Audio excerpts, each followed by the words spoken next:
I was diving into my YouTube analytics recently, and I discovered something in the revenue and views scenario around some of my most popular videos that might be shocking to you.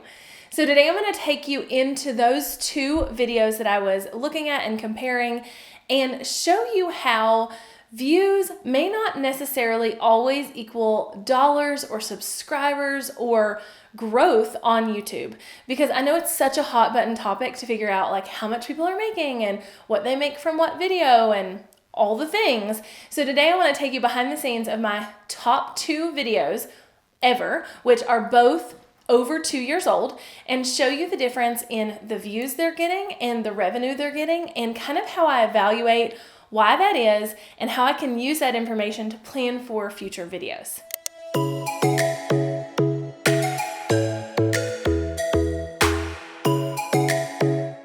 Hey, howdy, hey y'all. I am pumped that you are here. And I'm also really pumped to be sharing something with you today that, one, not a lot of people share about, and two, that I hadn't really ever sat down to look at and compare before a couple of days ago when I made this discovery and dug into it. My plan is to take you inside my analytics and show you my 2 top videos in terms of views and show you what each of those videos made me in revenue since they've been published, and like why that is, why one makes more than the other, and how that information helps me plan for future videos. Because while YouTube is just the icing on the cake of my business strategy, it provides me with a pretty decent chunk of moolah every month. And so I want to know that I'm doing my best I can possibly do to optimize for the type of content that you guys want to see and the type of content that YouTube wants to see and advertisers want to see, and also to optimize the income that happens on each video. So we're just going to jump straight into it. I'm going to take you inside my analytics, show you these videos. We're going to talk about it. It's going to be a lot of fun. So when I come into my analytics for YouTube, I can get to my 2 most popular videos a couple different ways. What I did though was go to videos over here in the YouTube studio, and I click this button to sort by views. So now that I'm sorted by views, I see that these 2 most popular videos that I have are, well, there are a couple things. They are how to add text to iMovie and how to use Trello, and they are both almost identical in age. So they were published about a month apart, which makes comparing them really awesome because I can see like, oh, this time factor or when they were published really isn't a factor here. It's more the other pieces of the puzzle. So you will see here that they are both public, that they both have monetization turned on. There are no restrictions. They were published a month apart. And right here, you will see the difference in where you'll start to see the difference in the videos. Okay. So this one has 598,000 views. So almost 600,000 views at the time of this recording. This one has 358,000. This one has 199 comments, and this one has 577. So by far, this how to add text in iMovie has way more reach, views, comments, engagement, etc. than the one on how to use Trello. Okay, but let's pull up the analytics for each of these and compare the 2 as far as how much money they made me, basically. So to kind of give you an idea of what, all things look like, let's just look at it from this overview view first. And I'm going to toggle right here to since upload or lifetime, since they are both a couple of years old at this point. Now, you will see that this one has had a spike right around March 12th, which, by the way, was right around the time that YouTube views started picking up in general, which I have talked about. If you want to watch that video, I'll link it right here. But essentially, YouTube views really picked up when the quarantine started and when people started going home. And you'll see this video specifically did. There's a huge spike in it from March 12th-ish to March, my mouse, there we go, March 25th. So massive spike. Now, what you can see here is how many views per day the video is getting. That's what this particular chart is stating. How many watch time hours per day the video is getting, how many subscribers per day this particular video is gaining for my channel. So you'll see 2, 4, 6, 8, 10, not very many. And then we get over here and we're in 9, 10, 20, almost every day. So you'll see here how that works. Then estimated revenue. This is the revenue of its lifetime.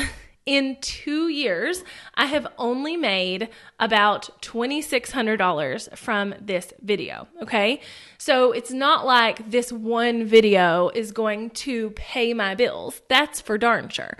But what I need you to know too is that not only did I make that much money, but it has been paid to me over time. So if we look at what that breaks down into, we're looking at about 2631 divided by 2 years, and actually it's almost 3 years. So, that's not really good math, but divided by 12 months in a year. So this video has made me about $100 a month, which, is not gonna, pay the bills. So as you see, not a massive amount of money, but also not too shabby, right? So that is this particular video. If we click here on revenue and we dig even deeper into this video, it has, again, $2,600-ish as its lifetime revenue. And then we talk about monetized playbacks here. And then we'll look at the CPM, which is basically just a cost per 1,000 views. So how much money am I making for every 1,000 views that is on this video? And this one right now looks like I'm making about $10 CPM, right? So now if I click on CPM, it's going to bring up this chart of day by day, just like we did subscribers by day or views by day by day, how that CPM fluctuates on this particular video. So you'll see here that, it kind of just bounces all over the place. Sometimes it has spikes, sometimes it doesn't. There's a couple of different things that come into play here. One of those is how much money the advertiser spends to put their ad on your video. So that does come into play, and several other factors come into play too, like what kind of ads are actually making the most money for you, how they're being tracked, all of that. This is all over the place for different creators, for different videos, for the same creator. It is not always the same number. So let's now go switch over to the Trello video and kind of compare their stats. So again, this video has about 250 less views than the iMovie video and a heck of a lot less comments and likes as well. So let's click on the analytics here. Again, let me toggle to lifetime so we can see the whole picture rather than just the last 28 days. So you can see here that the views and the watch time are all lower than the last video. The subscribers are a little more though. So I got about 300 more subscribers over the lifetime from this video than on that iMovie video. And then the estimated revenue is massively more. Massively, almost $5,000 more over its lifetime. Now, again, this is a almost 3-year-old video, to be honest. It was put out in the fall of 2017. It's about 2.5-year-old video, but it's the same age as that last video. You'll also see here that there's no massive spikes recently. It definitely had like a gradual climb and stayed really awesome, and then it has kind of stayed stagnant since about September of last year in 2019. So if we dive into the revenue levels here, so we can see here that as far as revenue goes, it started spiking around last summer and then fell off around that same time in the fall of last year. And Odds are the reason that it did that was because of the advertiser on the video. Now, again, I don't totally know everything that goes into getting you the money you make from YouTube, and it's such a convoluted equation that it's hard to come up with that exact thing. But the cost that the person is paying who puts an ad on your video definitely impacts how much of that you get, okay? So odds are that's what was happening here. Now, if we look at the CPM of this video, massively higher, which is exactly why it's massively more revenue over the lifetime of the video. So you will see here that the CPM spiked somewhere in the summer of last year and has continued to stay up. There have been days where my CPM on this video was $206. 206, here's one that was 112. Here's one, I think that was like 96, 170, and those are all fairly recently. So this is why your income can fluctuate so very much over months, even with the same videos pulling in most of the income. And it's really cool to look at in this way, but essentially on average right now, my video is getting about $40 per 1,000 people that watch the video, which is pretty cool to know, right? Like every time 1,000 people watch this, I'm making $40, which again, there you can do the math, and it's not very much per view or per watch on a channel. I said you were going to be shocked to see the difference between these two because there are 250,000 less views on this video, and it has made me almost $5,000 more in its lifetime and has a 4 times higher CPM than the other video does. Now, just for, craps and giggles, let's go look at my next one. It has about 100,000 less views than this Trello video and about 300-ish more comments. And so it definitely falls as far as the comments go and the likes and things like that. It falls more into the category of this one. It just doesn't have as many views. So if we click on the analytics for that video, let's switch to lifetime because it was also uploaded around that same time because it was uploaded in December of 2017. So just a few months after those other 2 videos. Okay. So this one is drastically lower. And even though it only has about 100,000 less views than that other video. Now, again, it's following the same suit, the exact same suit as that other iMovie tutorial that I showed at the beginning. So the reason for that, y'all, is because odds are, and we could dig into it and find out, but odds are one of these videos is getting a ton of started getting a ton of watch time.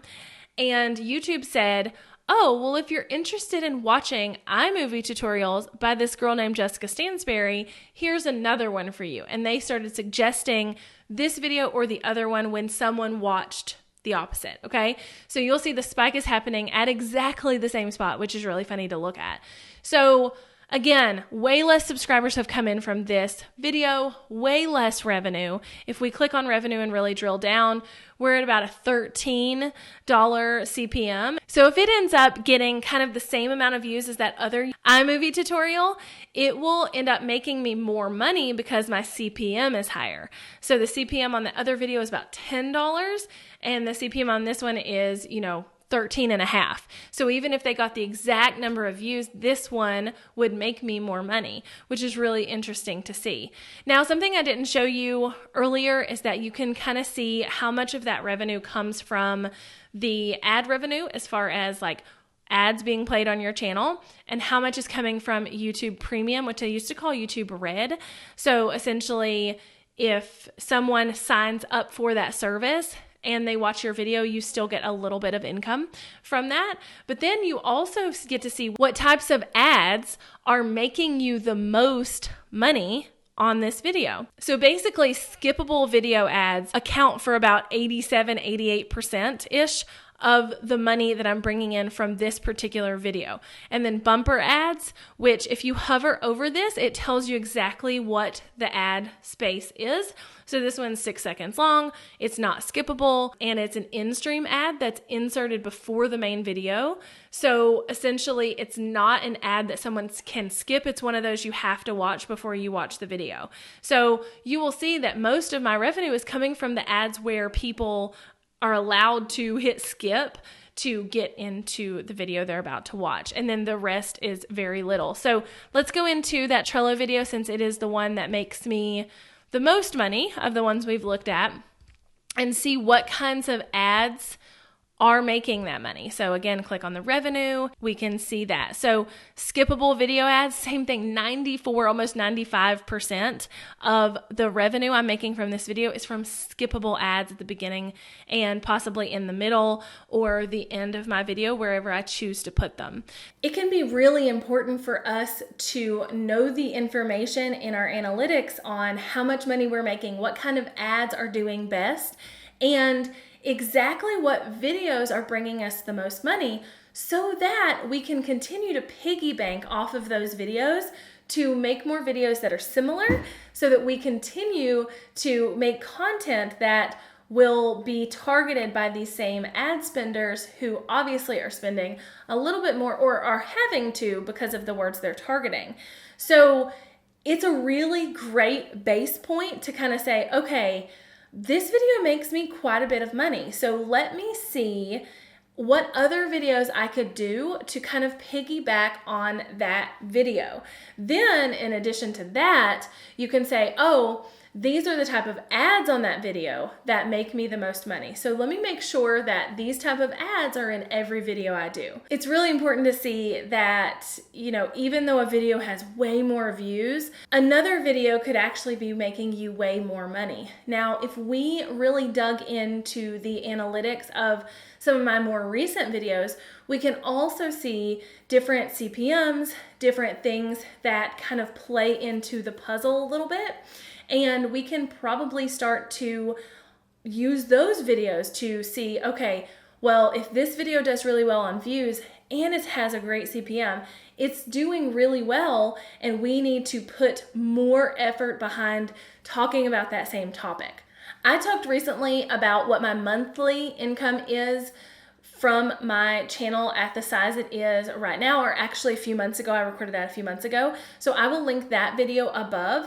But also in one of my last videos, I dug into analytics as a whole based on the current situation of the world and the fact that YouTube views and subscribers and all of that are up massively right now. So if you want a deeper dive into analytics and the way I use them and kind of just some basic information there, I will link those below as well. I would love it if you gave me a thumbs up on this video if you learned some things. If you learned a lot about the way YouTube works, so about the way monetization works and all the things. And also, if you have any ideas for videos that you would want to see from me in the future, please comment below and let me know. I am always adding to my list, and I'm always trying to put together really quality, good content that's going to help you create content to grow your brand and your business. So go ahead and leave those in the comments below. And until next time, bye y'all.